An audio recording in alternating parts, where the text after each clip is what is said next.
Hello and welcome. In this third video in our 8-part series, we will look at perhaps the most well-known of the 7 Hermetic principles, that of correspondence. The principle of correspondence is often summarized in the statement, as above, so below, as below, so above, which is more well-known than the principles themselves. Through this simple formulation, the principle reveals a fundamental structure of existence, where the patterns that govern the cosmos also govern the smallest aspects of life. This means that there is a consistent relationship between different levels of reality. Therefore, by understanding this principle, you will have a much easier time navigating the complexities of physical reality, which otherwise often can seem incomprehensible and overwhelming. According to the Kybalion, a concise modern presentation of Hermetic philosophy that organizes its core teachings into the 7 principles, correspondence is not limited to the physical world. It extends to mental and spiritual planes as well. The same forces, relationships, and dynamics that shape galaxies also influence thoughts, emotions, and energies within the human being. Rather than seeing the universe as made up of separate, disconnected parts, the Hermetic view presents it as a unified system where the same laws are reflected on every level. The principle of correspondence teaches that by observing one level of reality, it is possible to infer truths about another. Observing nature reveals patterns that mirror the dynamics of the mind. Studying the workings of the human spirit offers insights into the structure of the greater universe. Nothing exists in isolation. Every part reflects the whole in some way. This interrelation forms a living web of meaning that can be accessed through, for example, attention, study, meditation, or intuition. In practical terms, the principle suggests that growth on one level brings growth on another. Changing the quality of one's thoughts has effects that ripple outward into the material world. Healing a spiritual wound can improve mental clarity and physical health. By consciously applying the principle of correspondence, the student of these teachings learns to work with the hidden connections that underlie experience instead of being at their mercy. We will come back to this throughout the video, as this is important to grasp. What this means for the connection between the spiritual realms and the physical is that if a certain relationship with the world, such as a course of action, an attitude, or a way of thinking about something, has a certain effect on the physical plane, it also has a corresponding effect on the subtler planes. This is how the mirror principle works. Reality is mirroring everything back to you, because the energy you put out into the physical plane ripples out into the subtler planes in a way that is just as real as that which you are tangibly experiencing through your 5 senses. This is actually something that you can begin to sense when you start tuning in, just a little bit, to your multidimensional nature. And the more you sense it, the stronger this tuning will become. You can, for example, if you are present, sense the energy behind your words when you are speaking. And you can sense how this causes subtle shifts in the energy in the room, depending on whether you mean what you are actually saying, or there are unspoken layers behind your words. The words themselves are not unimportant, especially since there is an energy to how they are received as well, but the intention behind them is what makes the big difference. The clearer you are about your intentions in every given moment, the more power is carried through your words and actions. The same goes for the energy behind what others do and say. If something, for example, feels off in a situation, and you have no reason to suspect that an old emotional wound has been triggered, you can usually trust that feeling, because you are sensing something that is moving on the subtler planes. The Hermetic teachings emphasize that the laws operating on different planes are not separate laws. They are the same principles expressed according to the conditions of the plane they operate within. On the physical plane, these laws are seen as natural phenomena. On the mental plane, they appear as patterns of thought and emotion. On the spiritual plane, they manifest as higher states of being. Recognizing the unity beneath this diversity is a major step toward mastery. Correspondence is not presented as a vague or mystical resemblance, but as a concrete relationship. The material, mental, and spiritual levels are distinct in expression, but unified in structure. This idea also challenges the view that higher planes are inaccessible or completely different from ordinary reality.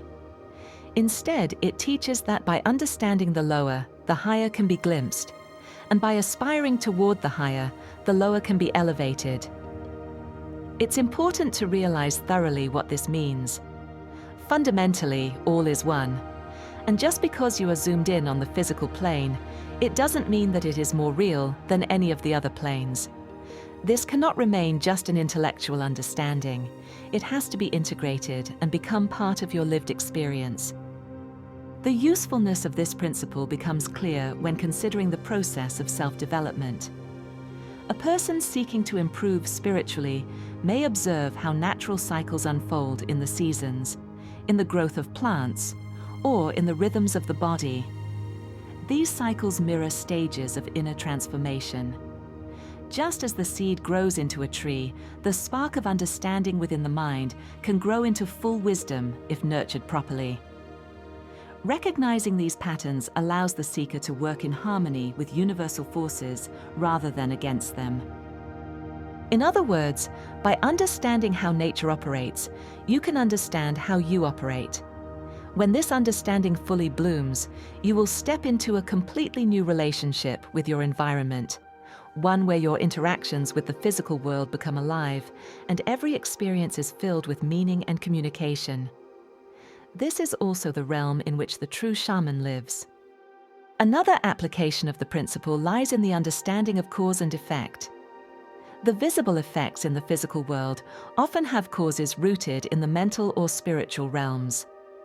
By tracing effects back to their unseen causes, it becomes possible to influence outcomes more effectively. Instead of being caught in surface-level struggles, one learns to operate at a deeper, more causative level, using knowledge of correspondence as a guide. Importantly, the Kybalion stresses that correspondence is not a system of rigid analogies, but a flexible tool for insight. Mechanical thinking, where one draws forced parallels between unrelated things, is not the goal. Instead, the Hermetic approach invites intuitive recognition of genuine patterns and connections, developed through careful observation, inner attunement, and experience. This is another crucial point. Interaction with any of the Hermetic principles is active and alive. It requires the development of intuition, and that intuition is allowed to grow in relation to the process. Again, you are learning a completely new way of interacting with reality. Through correspondence, the seemingly separate aspects of existence reveal their shared origin. The human being is not a disconnected accident, but an expression of universal laws in individual form.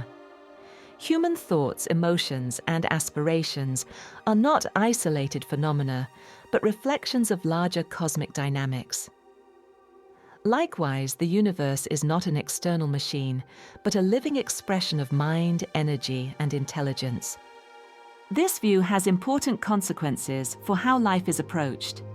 As already touched upon, it means that study and contemplation of nature, art, human behavior, and even personal experience can yield insights into the deeper structure of reality. The student does not have to escape the world to find truth. Truth is encoded within the world itself, accessible through the principle of correspondence. Next, the Kybalion describes the universe as mental in nature, meaning that at its root, all manifestation is shaped by mind. In this view, the material world is a dense condensation of mental energy. By applying the principle of correspondence, it is possible to begin seeing the world less as a collection of solid, inert objects, and more as a flowing, dynamic expression of living mind. This shift in perception lays the groundwork for higher forms of understanding and interaction with reality. As already touched upon, one of the strengths of the Hermetic approach is that it avoids both blind materialism and vague mysticism. Instead, it presents a structured vision where observation, reason, and intuition are balanced.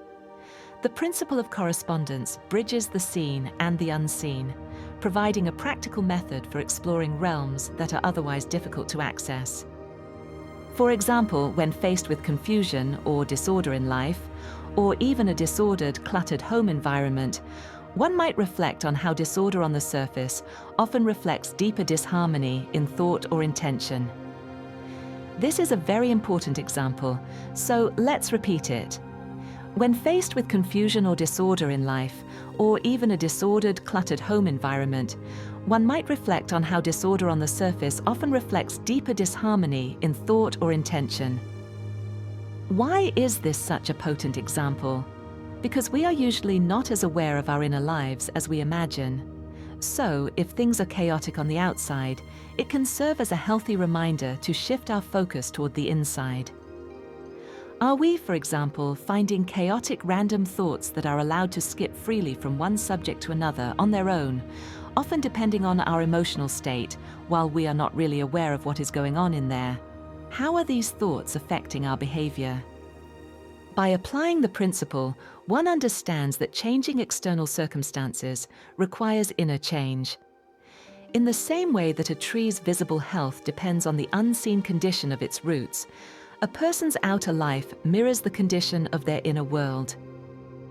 The practical lesson of the principle is responsibility. If everything corresponds, then personal development is not isolated from the greater world. Elevating one's consciousness contributes to elevating the collective field of human experience. Conversely, neglecting one's inner state reinforces confusion and suffering, both personally and collectively. This understanding inspires greater care in thoughts, emotions, and actions. It also takes the idea of gratifying one's own desires as a route to happiness completely off the table.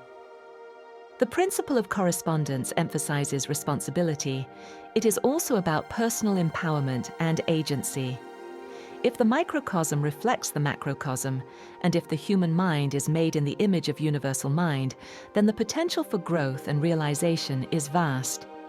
Each human being carries within themselves the structure of the universe in miniature. To know oneself is, in a real sense, to begin knowing the nature of all. Thus, self-observation is key in this process.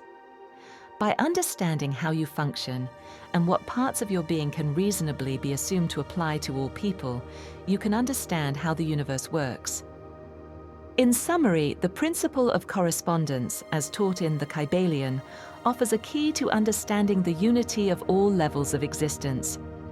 It invites the student to look beyond surface appearances and to perceive the invisible architecture of reality. It provides a method for interpreting the world, for influencing it wisely, and for aligning more deeply with the forces that sustain life. Through study, observation, and practice, the seeker learns that the mysteries of the universe are not hidden in some faraway realm, but are mirrored all around and within them, waiting to be recognized. When studying works such as the Kybalion, the one is, in a fundamental sense, invited to shift one's relationship with reality.